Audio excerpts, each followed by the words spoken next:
Di ako makaget over sa boy leg panty na to mga mi. Sorry. Ayan, ito siya. Ayan. Ganda ng tela niya mga mi. Breathable.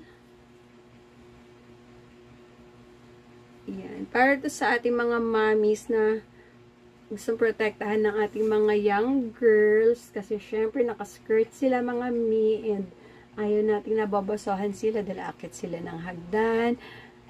Alam mo yun, hindi pa nila alam yung proper sitting position. Diba?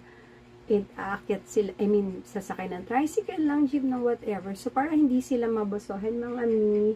Ayan. They have to wear ayan, boy leg panty. Diba? This is our way of protecting our kids, mga mommy, lalo na yung mga young girls natin.